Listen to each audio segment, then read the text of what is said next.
आपण ऐकत आहात जगद्गुरु तत्वदर्शी संत रामपालजी महाराज यांच्याद्वारे लिखित पुस्तक ज्ञानगंगा।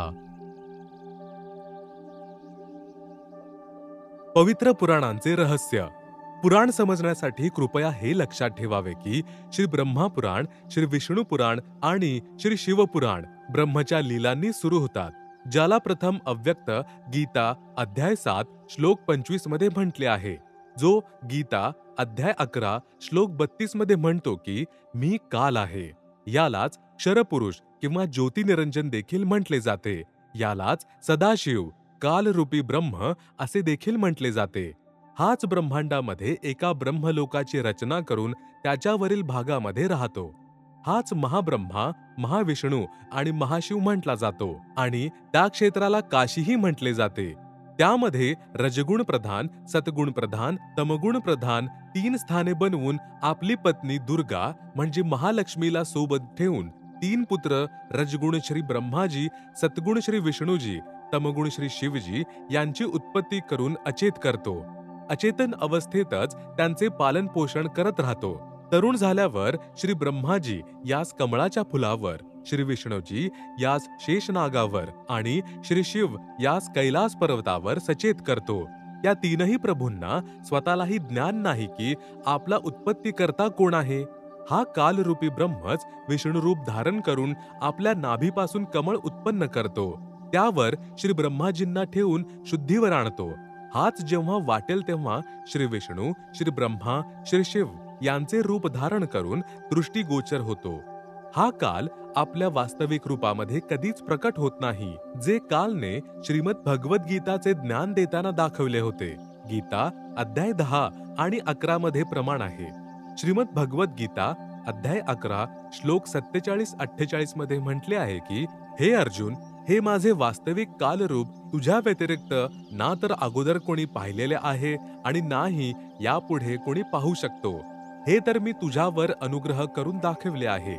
हे मज ब्रह्मचे 1000 भुजा व नेत्र आदी असणारे कालरूप वेदांमध्ये वर्णन केलेल्या विधीने, जसे यज्ञ, ओम नामाचा जप इत्यादीने कधीही पाहिले जाऊ शकत नाही।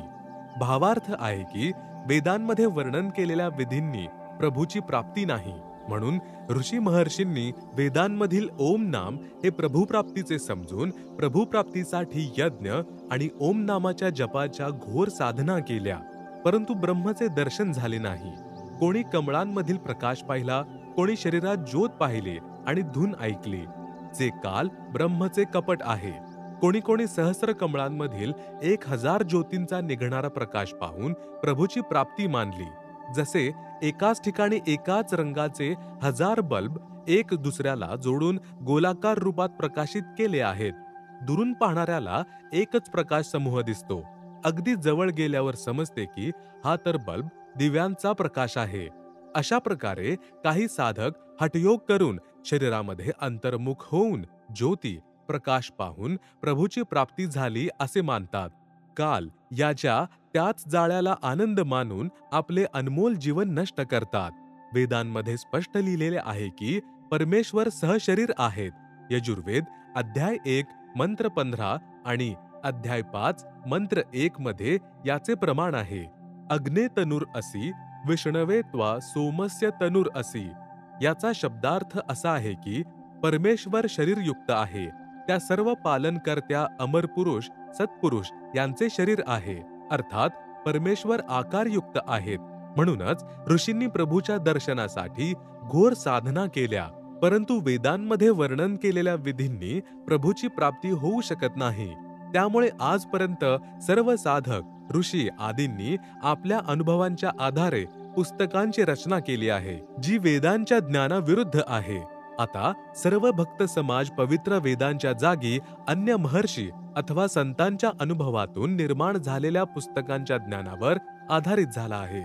पवित्र वेद आणि श्रीमद भगवद्गीता ज्ञानदाता ब्रह्म म्हणत आहे की तीनही गुण रजगुण ब्रह्माजी, सतगुण विष्णूजी, तमगुण शिवजी इष्ट रूपामध्ये पूजा योग्य नाहीत, कारण ते देखील नाशवान आहेत। तसेच कर्माची फळे जशीच्या तशीच प्रदान करतात, ते पापनाश क्षमा करू शकत नाहीत। त्यांना पूजणाऱ्या भक्तांना प्रारब्धामध्ये लिहिलेले कष्ट भोगावेच लागतात. या तीनही प्रभूंच्या साधनेने क्षणिक सांसारिक सुख प्राप्त होते, परंतु पूर्ण मोक्ष मिळत नाही. आणि या तीन प्रभूंपासून श्री ब्रह्माजी, श्री विष्णूजी, श्री शिवजी प्राप्त होणाऱ्या क्षणिक लाभावर ज्यांची आस्था बनलेली आहे ते राक्षस स्वभाव धारण केलेले, मनुष्यांमध्ये नीच दुष्कर्म करणारे मूर्ख माझी काल ब्रह्मची पूजा देखील करत नाही. प्रमाण श्रीमद भगवत गीता अध्याय 7 श्लोक 12 ते 15. कारण ब्रह्मसाधक अधिक काळापर्यंत ब्रह्मलोकामध्ये बनलेल्या महास्वर्गामध्ये आपल्या नामजप आणि पुण्याच्या कमाईच्या आधारावर राहतो. म्हणूनच काल म्हणत आहे की या तीनही प्रभूंपेक्षा अधिक लाभ मी देऊ शकतो. परंतु हे ब्रह्मलोक आणि काल ब्रह्म देखील नाशवान आहे. गीता अध्याय 8 श्लोक 16 मध्ये सांगितले आहे की ब्रह्मलोकापर्यंत सर्व लोक नाशवान आहे.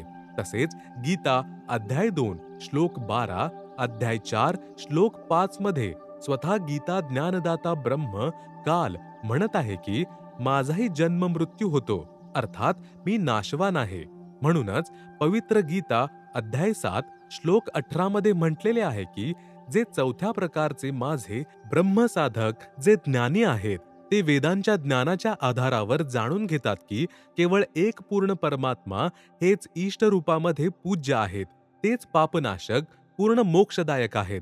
तसेच मानवी शरीर हे फक्त प्रभुप्राप्तीसाठीच मिळालेले आहे.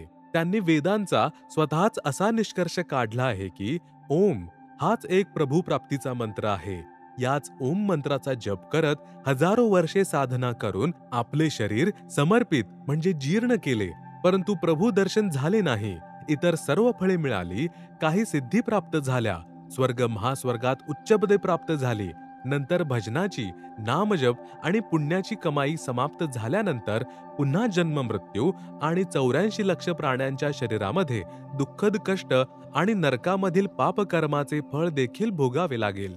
पवित्र यजुर्वेद अध्याय 40 मंत्र 10 आणि पवित्र गीता अध्याय 4 श्लोक 34 मध्ये उपरोक्त दोन्ही शास्त्रांचा ज्ञानदाता ब्रह्म म्हणत आहे की त्या पूर्ण परमात्मा यांच्याविषयी मी म्हणजे कालरूपी ब्रह्म जाणत नाही.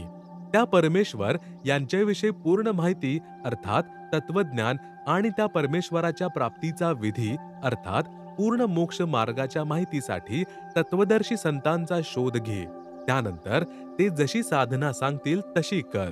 त्यानंतर त्या परमपद परमेश्वराचा शोध घेतला पाहिजे, जेथे गेलेले साधक पुन्हा परतून संसारामध्ये येत नाहीत. म्हणजेच पूर्ण मोक्ष मिळवून सदा सर्व काळाकरिता जन्म मृत्यू आणि 84 लक्ष योनींचे कष्ट आणि नरक पीडेचे कष्ट यातून मुक्त होतात. तसेच पूर्ण शांती प्राप्त करून म्हणजे शाश्वतम स्थानम अविनाशी लोक अर्थात सतलोक प्राप्त करतात. प्रमाण गीता अध्याय 15 श्लोक 1 ते 4 आणि गीता अध्याय 18 श्लोक 62. तसेच ऋग्वेद मंडल 1 सूक्त 24 मंत्र 1 आणि 2.